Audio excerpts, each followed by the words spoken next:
Let's make this big because I'm old and my eyes can't see like I used to. No problem.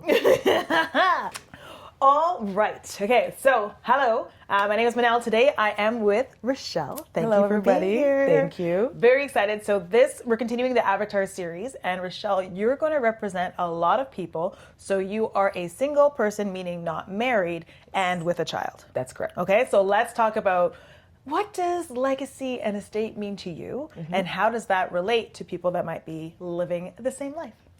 Okay, let's get into it. But before we get started, I do the same start for everybody. Okay.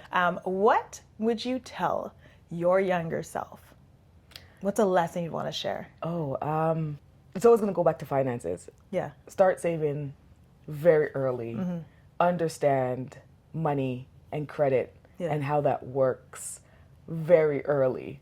Because that would have saved me a lot of heartbreak or heartache, I should say, along the way. But yeah, that's what I would say. Learn that stuff very early. I remember when my mom was like, $25, when I first got my first job, my mom was like, $25 a week. Or no, she said $25 a month. That's all you got to do. Just put $25 a month aside and keep doing that for your life. I was like, Mom, what's $25 a month going to do? But I listened to her. Until I went to university and I was like, bun mom, I don't have $25 a month to do. Yeah. But do you know the difference that $25 a month would have made if I had continued to save it? On top of that, it would have taught you the discipline to save money, right? Yes. That little bit a month you put aside, but now you could raise it as your income goes up. But it was that discipline that I did not have early on. So that's definitely what I would have told myself. Yeah. All right. So let's get into legacy estate questions. So now that you're a mom, yes, do you find that you think, now I should give a disclaimer here. We are in the industry, right? Yes. So already you think about this a lot more than most. Now that you're a mom, do you find that you think about your legacy and the impact of you not being here or being sick more? And are you thinking about yourself or are you thinking about your daughter? So I never think about myself in terms of legacy. Yeah. When I hear the word legacy, I think of like your name carrying on, what impact you're going to have. Yeah. I think very differently. That stuff doesn't mean anything to me. No. It might sound harsh as I say it, so please everyone know that I am actually very kind. But Yes. I can't think as far as my great-great-grandchildren. So I don't really care about what they think of me when I get there. Yeah. I can think as far as my grandchildren, and I would want to make sure that I'm not leaving them in a financial strain and leave them as much as I can. That means I'm not going to stop living. I'm going to live and spend my money and still leave something for them, but like I'm first priority. Yes. Now, when it comes to my daughter, she's my only child, as she is getting older and I'm also getting older, closer to retirement, I'm not worried about like what's going to happen to her because, you know, she's a child and who's going to have her. That stuff was actually I reverse it. I am thinking about it a lot more because before she was younger and it's very easy. If I was to pass away, she goes to my mom or my sister. If I pass away while I'm still working at my job, pension goes to her, life insurance goes to her. So that's kind of how I look at, I guess you could say, legacy. Yeah. As I'm transitioning to another part, not dying, into another stage of my life. Yeah. Not dying. I understand. But in the stage of my life, I have to redo, I guess, my finances or what you would call legacy to make sure my daughter is still taken care of because that secure job that I had is what provided that. And it may not be there anymore. Yeah. So that's what it is for me. I think that's Does that perfect. make sense? No, absolutely, because there's a few things you said. One is I've heard that before about the transition, about, okay, as life is changing, I've got to prioritize different things, right? So when my kids are younger, I'm prioritizing getting them money for school, getting them money for this. Now they're grown, I got to start prioritizing money for me, for my retirement, for where am I going to go, things like that, because budgets are budgets, right? Exactly. Let me tell you, I've gone to different homes, I've gone through this process, and I know for me, my budgeting now is different. Now that I know kind of what I want my senior years to look like, that means I need a lot of money to maintain that. And you've got to budget not just for now, but for the longevity, right? For how long it might be. And can we just talk about talk about the fact that a lot of people don't realize what's included in their company insurance or their company benefits. Do you think it was becoming a mom that changed that for you, or like what got you to actually figure that out? Do you mean look at what they have there? Yeah. I think it all came together at the same time. I got this job. I worked for the city when she was 4.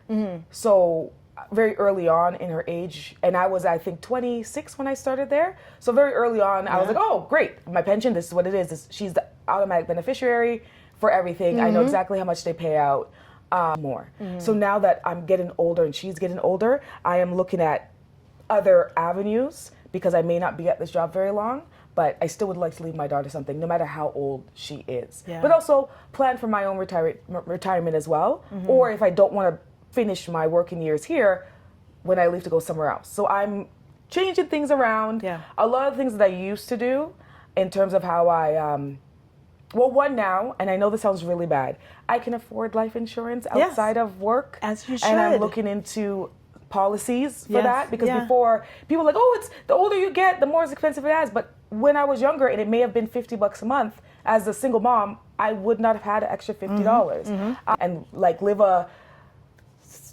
I keep saying transition. That's for death. But No, you know it works. It is. It works. It's But a the next transitionary transition, period. yeah. Retirement is a transitionary period, and it's Exactly. huge. And some people just kind of fall into it.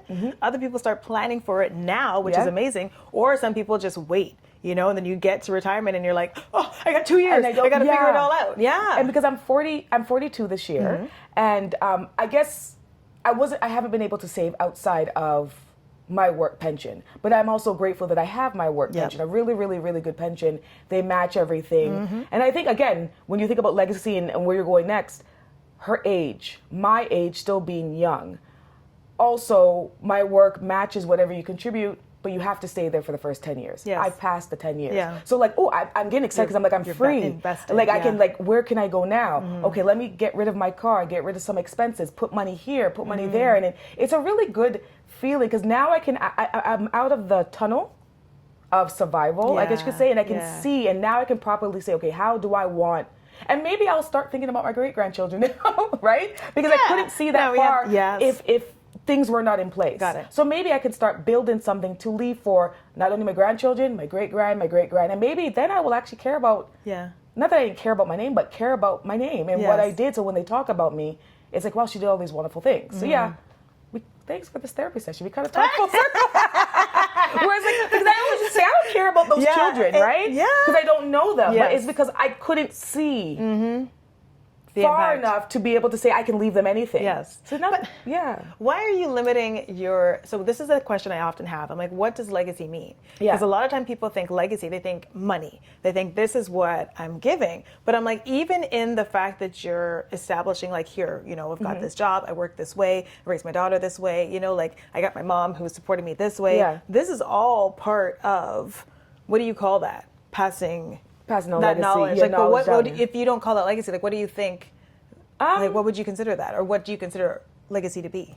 I think whenever I hear legacy, I automatically think of someone like a big business owner or they got awards or certain things like that. So I know what legacy means. It, like you said, passing down family knowledge and traditions. Yes. But automatically when someone says that, I think finance, I think of the huge things that people have accomplished. Yes. And maybe I felt like I haven't gotten that level. But when I sit down and I think about it, yes, I do have a legacy, even with how my interest, like we both worked in the industry for so long. Yeah. And part of my legacy is that. Yeah. Everyone knows me to be that way. And every job I've ever been to or family members, they know that's me. So that could be part of my legacy. And the Silent Conversations is a what, podcast. It's my podcast, yes. Yeah. And again, I think everything's tied together because I was tunnel vision, survival mode. I couldn't work on my passion. I couldn't even see what I wanted it to be. And since a lot of things are falling into place now and financially things have changed for me in a better way, I'm able to look at what my passion is and start building my legacy. So, thank you. Yes. Yes, we got it. I just think I find it so common for people within a certain generation. Yeah. Right. So once you've transitioned, watch us again.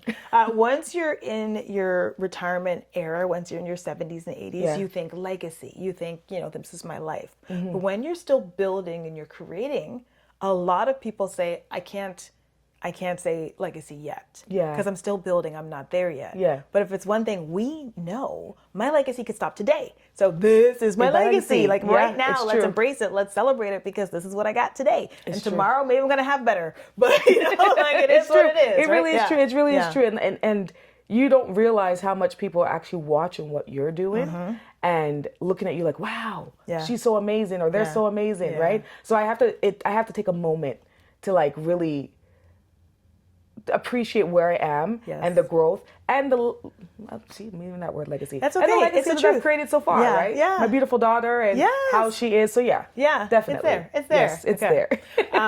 So on your daughter, do you talk now that she's grown? Yes. Right? Do you speak to her about your go bag or your emergency information? Like, here's my doctor's information. Here's a special. Like, do you share that information with her? Does she know where to get it? How do you navigate that? So I just started to, and again because she's 18, all that stuff was my sister and my mom.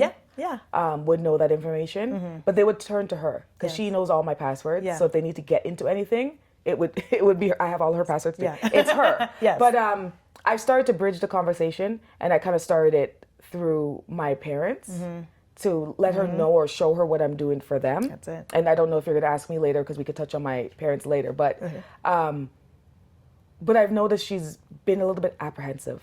She doesn't like talking about it. And it's something that I'm just finding out now because my mother is much like me and you. We're very open, talking about death, dying, grief. We plan. We went to a funeral yesterday, and I went on behalf of my father because he's not here to attend for his friend. And I said, all right, let's go. And she's like, I'm not coming. I go, since when? Like, do you not come to these things? She goes, I don't like funerals. I go, first off, we are called funeral crashers. My mother and me are, meaning we go to anybody's funeral. That's a thing, right? Yes. Okay. We will go to anyone's funeral. So she's third generation. What do you mean? And she's always come, but it was as a child. So now that she's older and she has her own autonomy, she's like, I don't like it.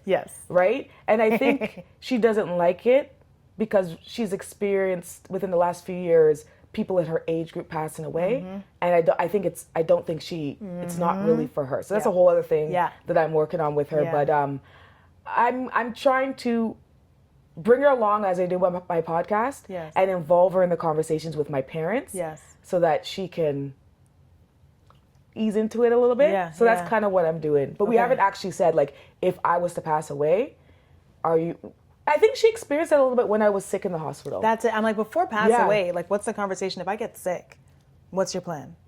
She experienced that last year when I was sick in the hospital, and now she's on her own.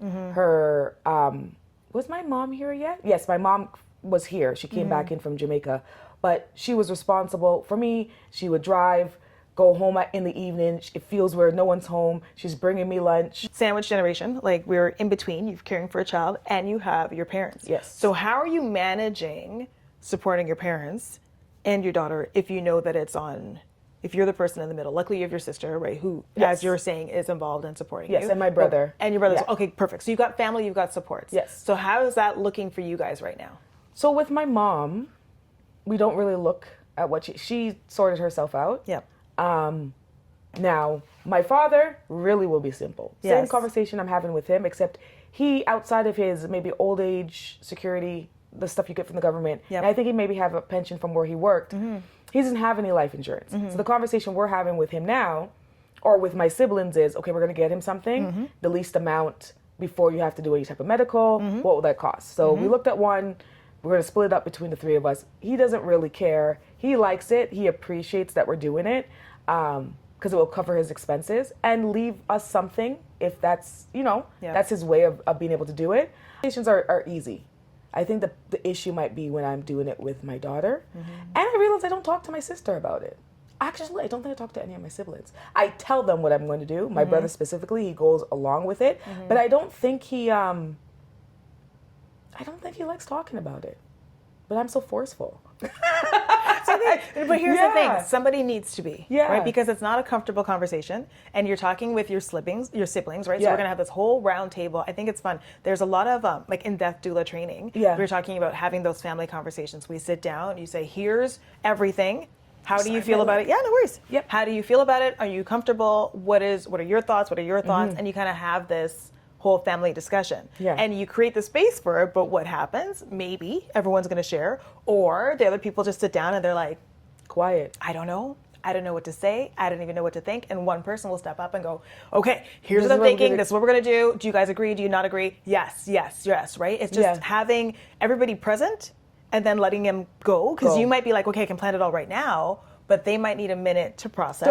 And And then see they'll if come it's- back to you. Yeah, because that's like me and my brother. It's like, okay, we'll talk. Okay, give me a minute. All right, so here's what we're thinking. You know? Process. Yeah. I think I'm going to do that. I think that just put an idea in my head to maybe call my siblings with both my parents on the phone and have that conversation so everyone's on the same page. And I have a suggestion for you. Yes. When you have that family call with your family, have it here or have it somewhere where your daughter can hear.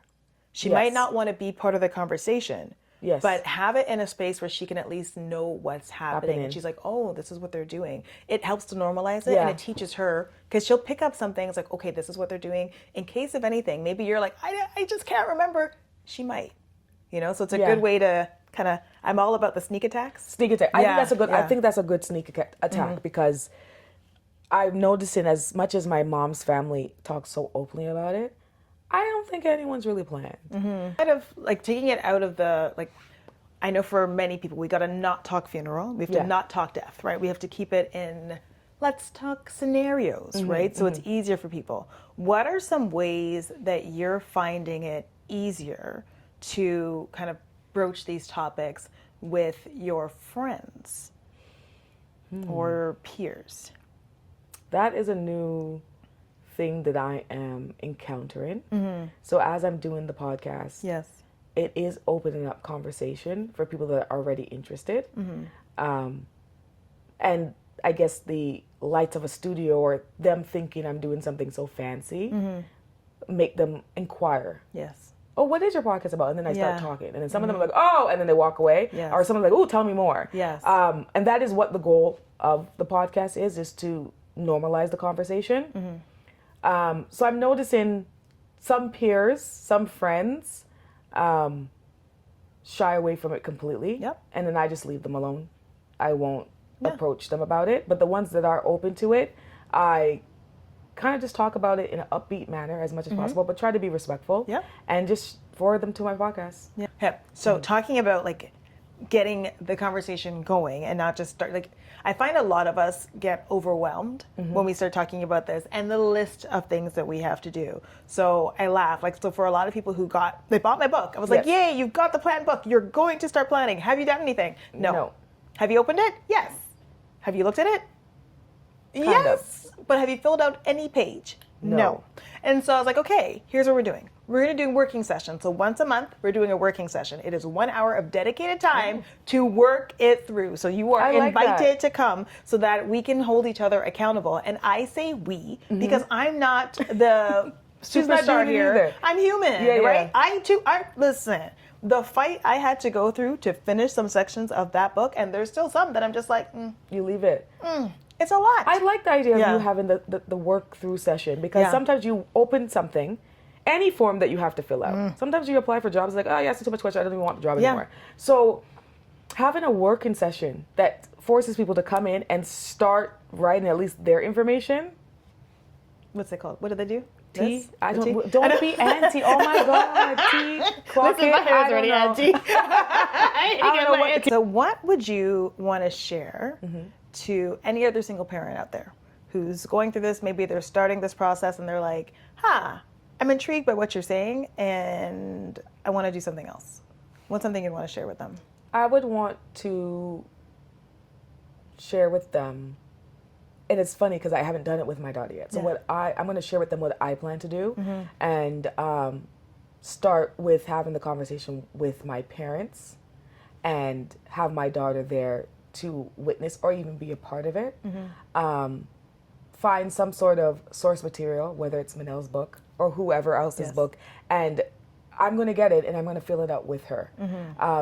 That's what I would do to make sure she's just prepared. Before we even get to any funeral stuff or anything like that, we've already experienced me where I was in the hospital and we didn't know what was happening, and what would have happened if you didn't have the support of grandma and auntie. So that's what I would suggest other people do if they're of age to receive the information. Start the planning with something as simple as, do you know my passwords? Okay, do you know where I bank? And kind of go from there. Yeah. Is that what you were asking? Absolutely. Okay. That's what my mom did the same. She was like, this is my bank and this is the person I like. This is the person I talk to all the time. So when it came time for me to go and deal with anything, they were like, oh, you're Minnelle. I know your mother told me about you, you know? So I was like, those simple intros can really help things out. Because if not, you just get bogged down in paperwork and just process. Yeah. It's a process. We're working through it. Working through it. Yes. Last thing. Yes. Please share a book suggestion. As you know, I'm an avid reader. So what is a book suggestion you would have? Mitch Albom, I think I said his name correctly. A few books that I really liked from him was The First Phone Call from Heaven and I think it's The First 5 People You Meet in Heaven. Yes. Those 2 books, I really like it. And I'm actually going to go back and read them. Yes. Because it was a while ago that I read them and the feeling still sits with me, but I don't remember the book. So I'm actually really excited to reread those books. I reread my books all the time, but I would suggest for people to read those 2 stories. They don't end like you think they were. They never do. They never do, but it just left me feeling, I don't know what the word is to say. Happy. Yeah. I read those 2 books and I felt really, I don't know the word to describe it. Because now I'm going to put a description to it like sun, bright, light. Yeah. But that's what I'm feeling when I read those 2 books. Okay. So I would suggest those. Love it. Yes. Love it. Yes. Thank you. Thank you for being No here. I problem. greatly appreciate you. Alrighty. Yeah. Right? Like, was she on your POA? Like your power of attorney? Was she on those? So here's the thing. I don't have any of that. Still not? No. I don't. It's okay. It's okay. Please, yes. It's process, right? I'm going to bring back my my judgment face. Yes. This is what we do, right? We talk about it, and I'm like, how do we think about these things? Now that she's just 18, right? So now that she's 18, she can take on those roles. And I say that because my mother, she